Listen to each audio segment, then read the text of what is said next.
It's stays time. So we're using Butterick A, this pattern.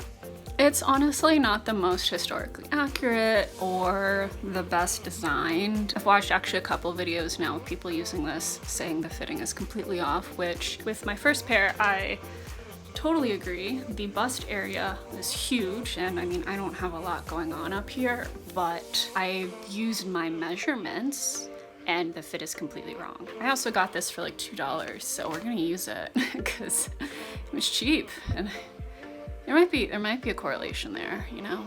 It's what I have, it's already cut out. Today's goal is to basically make a non-boned version of this guy, but we're going to completely scale this to hopefully my measurements. So let's talk about fit and where I want to move things around. My upper body is basically a pear right now. This is made for more of an hourglass shape. This part is way too loose in this area. This part is a little tight, but honestly, I might live with that being a little tight. My intentions are basically to bring this angle in and maybe flare this out. I don't know how that's going to affect where this triangle piece pattern sits on my body, which obviously affects how the back sits. The length seems to be pretty good as far as when I try it on, and maybe I'll put some b-roll of me wearing this, but getting into this by myself is a nightmare, so also maybe not. Let's talk about construction. I have this silk taffeta from Silk Barron. I don't remember the name color, so I will throw it up on the screen. As far as binding, I still need to order something for the binding. I just ordered a ton of polyester bones for the boning. It's the same stuff that's in here. It's just the plastic stuff you can get from Joann's. But it's cheap and running into budget problems with this project, so cheap is good. Then I have a cotton linen blend that I'm going to use for the interlining and the lining layer. Interlining, I'm going to try and be a little bit more historically accurate and actually make my own buckram. I would use 100% linen, but I already own the linen cotton blend, so I'm using that because I already own it, and I, again, am running out of funds. Please subscribe so I can do more historical sewing projects. To get started, I traced the original pattern piece out of my mock-up fabric. Then I struggled through the math of figuring out how much to bring in the front piece. I also needed to taper the amount I was taking out so the waist wasn't losing too much. So I kept this point and this point the same. And then I basically followed this line here for the top, so that angle changed. So that lines up more or less here, which is right, and more or less the height is the same here. And then I brought this in by an inch. So this is ½ an inch, but this is a whole inch, and I just lined it up with this corner, and this corner. Whoa, I have a mock-up pair of stays. No boning, one layer. This fits a lot better. By magic of only God, this bringing it in worked out. Without the structure of the boning and just the fact that I cut holes in there to lace this, I don't want to go too much tighter, but you can see that there is now space at the top. I think for this it'll work, and honestly, once there's boning and structure, if I really wanted to make it look more even or just like tighter, I could lace my squishy parts down a lot tighter if I wanted to. Or I can leave them loose like this so I can eat. It is December 4th. I'm just checking in to kind of talk about what I have been doing the last couple of days. One is waiting on the stuff to get here so I can make the buckram, because I'm a silly bean who didn't get everything well before I needed to start this project. And 2 is regrading the actual pattern pieces for this day. I'm honestly just doing this with gel pen because it's gonna be on the inside, no one's gonna see it, and I need to see it so I know what boning channels to sew. And I was explaining this to my roommate, and I realized that I need to explain it to you because I sounded crazy when I was explaining it to her. So let's do that.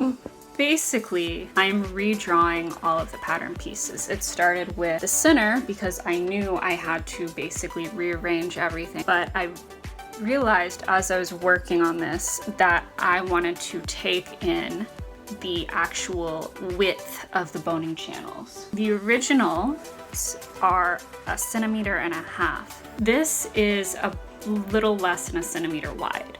The 1.5 centimeters is because the pattern that I'm working off of, the butterick pattern, basically wants you to put this in with the casing it comes in. This comes in like a polyester fabric casing. That would make this so bulky because that polyester casing is so bulky.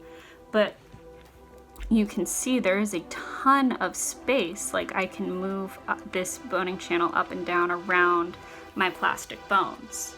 So I am regrading every single one of these pieces to look similar, but for all of these lines to be more narrow. My goal by the end of the weekend is to have the boning channels sewn in. It took me about 2 lunch breaks to retrace the boning channels. We don't have a ton of overhead light in our apartment, so I needed all of the sunshine I could get to help me. While I was waiting on the Tragasanth gum to arrive, I also ironed out the poly boning on a medium heat setting. I learned from my bone mock-up that it can really warp the garment if it's not flat. Once the Tragasanth gum arrived, I traced out my pattern on my lining fabric and painted the gum between the lines. This is a tactic I learned from Mariah's videos. If you don't want to do this, coutil is also a great fabric alternative, but I didn't know that when I was making these. I do prefer painting on the Tragasanth though, just because it's fun. The Tragasanth basically makes the fabric extremely stiff to bone the stays. It was actually rainy that day, so I brought the fabric inside to dry. Here's me trying to show you how stiff it actually becomes once the gum dries. When I was done with that, I got onto ironing my silk and starting to make the cuts. I think I said this in my cape video, but I find taffeta so satisfying to cut.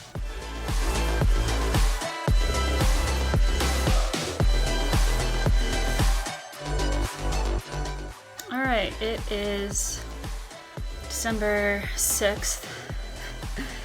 It's Sunday. Yesterday felt very productive painting the Tragasanth gum. Once that's confirmed dry, next steps today will be cutting that out, basting everything together, and once everything is basted, I'm going to see if I can start sewing the channels today. See how far I can get on that.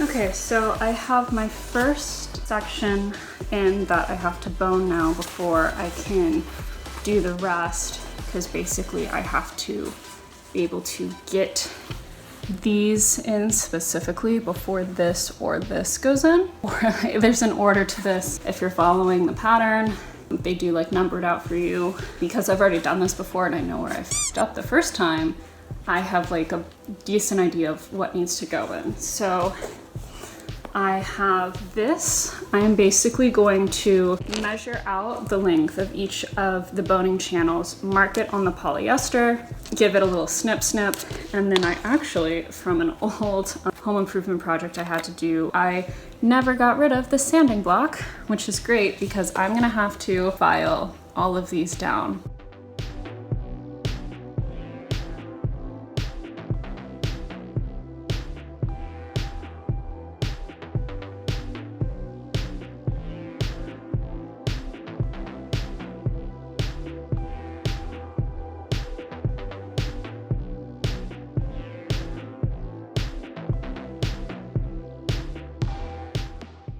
Hello, it is Monday, December 6th. I got through boning 3 panels last night. I just have the back panels left to do. However, I'm gonna do that this evening after work because that takes significantly more time to sit down and like commit to. So right now on my lunch break, I am tucking my threads. So that means that all of these end up like this. This piece I did, and I don't know if it's gonna show up, I did cut these threads. However, it seems that even though I batzed it back stitched all of these, there seems to be a bit of looseness in the stitches after I cut the thread. And I remembered in Morgan Donner's video, basically what she did, and I'm so sorry, there's noise because I live in LA, is she took her threads and wove them back into the actual structure of the garment.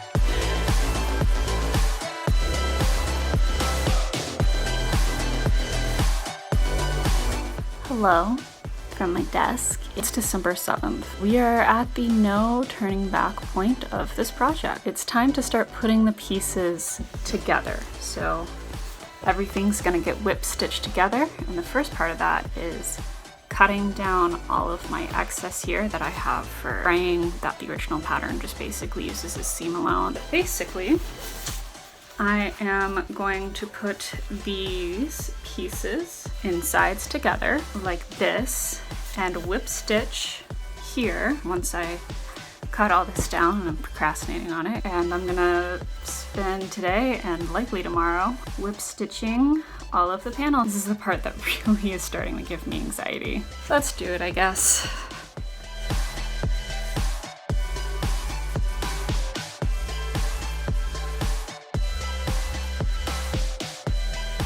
Hello, it is December 10th. It is 5 p.m. USPS just came and I got my ribbon that I ordered from Willoughby and Rose. I did just do a quick remeasuring, and something I didn't take into account when I ordered.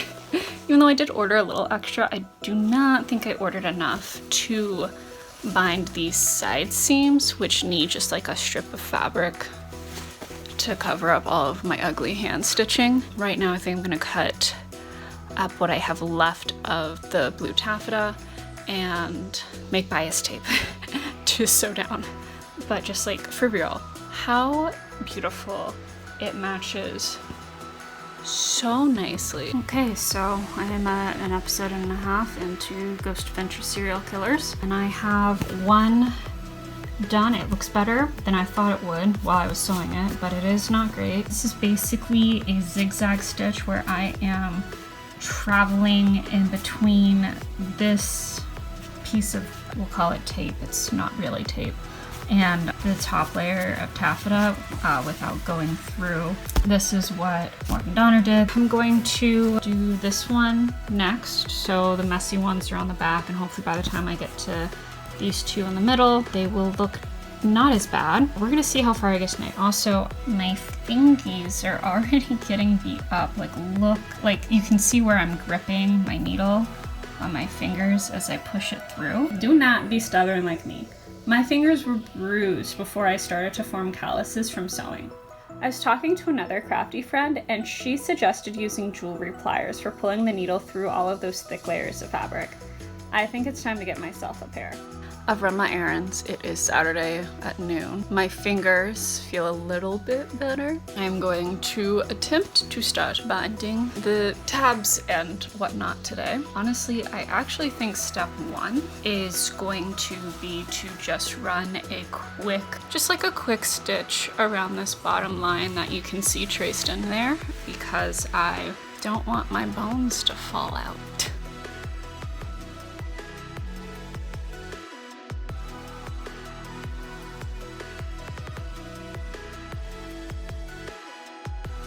Okay, I am 3/4 of the way done with whipping down the front half of the stays, and I understand why anyone making stays says binding tabs is the worst part now. This is the worst part. At least I'm almost halfway done with the bottom, and I think that's the hardest part. So, I help. It is Sunday, December 12th, almost 2 p.m. right now, and I started at 9, and I have finished binding the back side of the tabs. So clearly, some of it looks neater than others. What's important is that it looks good on the front. I severely underestimated the actual effort required in this. I also think my ribbon is a bit too thin. You can see it's sort of pulling, if we'll focus, where my stitches are going through, and it's not a very strong ribbon, and it's also maybe too wide for this, so I'm gonna need to think about in the future.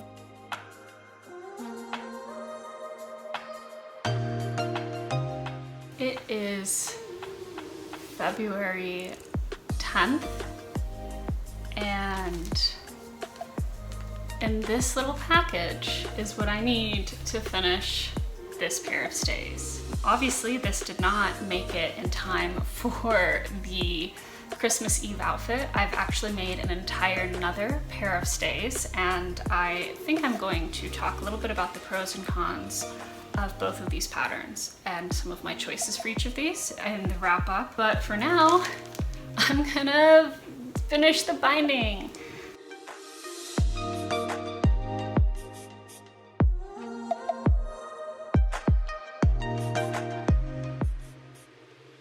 Hi. It's been a couple days and I kind of got ahead of myself without updating you guys. So what's happened? Binding is now finished. This is where the two pieces connected. It's not too obvious, especially once you get far enough away. You can see though that I've done almost all of the hand-sewn eyelets without actually discussing my personal process for hand-sewn eyelets. So I have 2 left. Let's back up, actually, let's talk about spiral lacing. I think it's actually necessary if you're doing hand-sewn eyelets just based on pressure. So as you can see, these are slightly offset. Not entirely, somehow my measurements got off. Whoopsie, good enough. But these will be spiral laced down. Basically what you're supposed to do is I measure 2 inches in from the edge, and they are 4 inches apart. And again, somehow that got messed up, but basically on one side I do 2 inches from the top and the second one, and then 4 inches, and then all of these are supposedly 4 inches apart. Doing the eyelets is the most stressful part for me because there's no undoing putting a hole in your fabric like there is ripping out a misplaced row of stitching. I also never seem to get them perfectly lined up. I use a chopstick to widen my eyelet so my bodkin can fit through for lacing, and then I use a buttonhole twist thread to basically do what is a whip stitch around the hole. Technically, this is a wearable garment now. I could lace this up, it's finished. However, there's a couple extra steps that I thought I would skip over, that after doing my other pair of stays, I have decided that it's worth the time to put in to increase the longevity of the garment. So it's 2 things. One is all of these seams that were whip stitched together now on the inside have exposed stitching. So tonight I'm gonna take some tape, and after that I'm actually going to take some linen that I have now that I just have a big back stock of plain linen, and cut out a piece that will cover basically the entire garment from one side to the other without covering the lacing holes, as well as each of these tabs will get its own piece of linen. Basically, the point of that is to protect the actual garment and have a piece that is removable from the garment itself, so this has a longer lifespan and doesn't get stinky sweaty. For the tape to cover the seams on the inside, it's the same X pattern stitching that I used to cover them with the silk tape on the front. As I'm recording this voiceover, I've actually finished my 3rd set of stays. Can I say this is addicting? I am addicted to making stays. My recommendation though is to actually cover your seams as you go, especially if you're going to use similar methods to what I'm doing here. That means once you're whip stitching 2 panels together, you put the tape on right after. I found this keeps your fingers from getting too tired of doing one stitch and sewing that tape on for hours non-stop, but it also means you get to avoid struggling to get that good angle to keep your tension on your fabric correct on your big finished garment, like you can kind of see me doing here. One other tip I'd mention is actually putting on the linen inner lining before you do your lacing holes. Once those holes are in, I'm too excited to wear the finished garment and I don't want to go back and do this part, especially the tabs. Just leave enough space to put your lacing holes and get this part out of the way first so it actually gets done. And with all of that, I'm excited to share with you my first-ish pair of stays.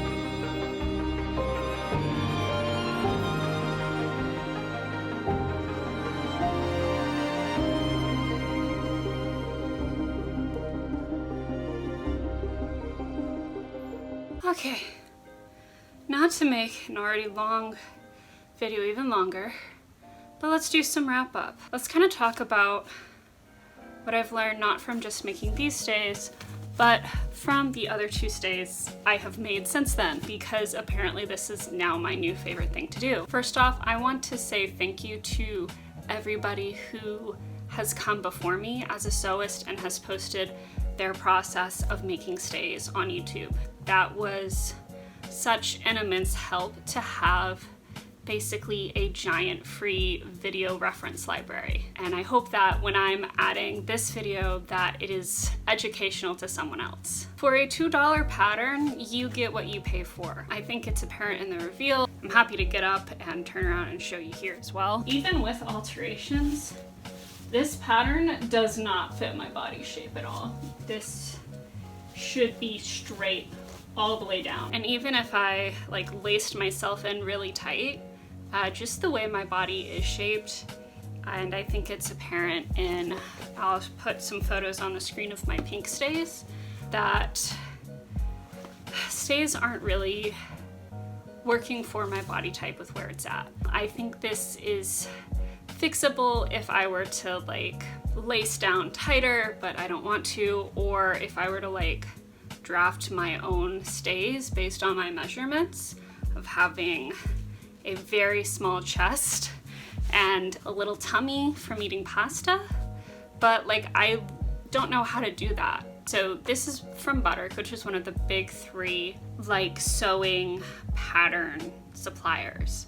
The other 2 stays I have made are from Red Threaded. This pink pair, which I've worn a handful of times, and then this black pair, which, as of filming this, I literally finished this 2 days ago.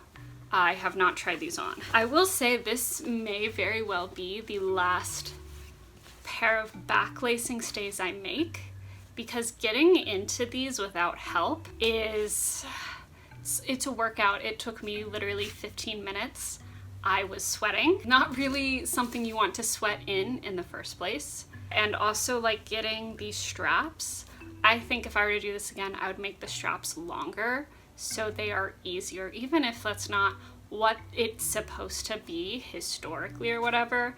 I'm not really wearing these as historically accurate pieces as much as I'm wearing them as I want to feel like a pretty princess. And as I was looking back at editing this, there were a lot of moments where I felt like I had to defend my choices to deviate from the pattern or deviate from historical accuracy. But at the end of the day, I'm making these for me, and I'm not really making these to be judged. And I would much rather have them fit better and more comfortably than them look right. That also being said, the way that stays are designed is this loopy part here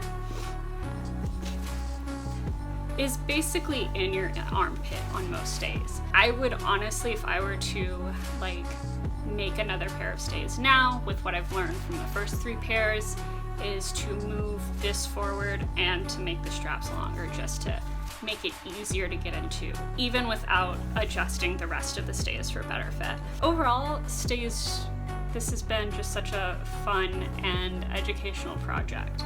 I didn't realize how much I liked hand sewing, and I didn't realize that it was even possible for me to make a project of this caliber. I do hope to maybe in the future make more videos about stays and historical fantasy costuming. I do have filmed the making of the skirt that I wore with this, so hopefully I will do a video on that coming soon. So if you want to see that, as well as anything else that I decide to film making, not everything that I make I film just because this is a hobby, please consider subscribing, thumbs upping this video, turning on notifications, leaving a comment below, and letting me know what else you'd like to see me make. All that being said, I hope you enjoyed this video, and I can't wait to see you in the next one. Bye! You sweat so much just getting into these. Is it only on that flag? Butler, fetch me more wine.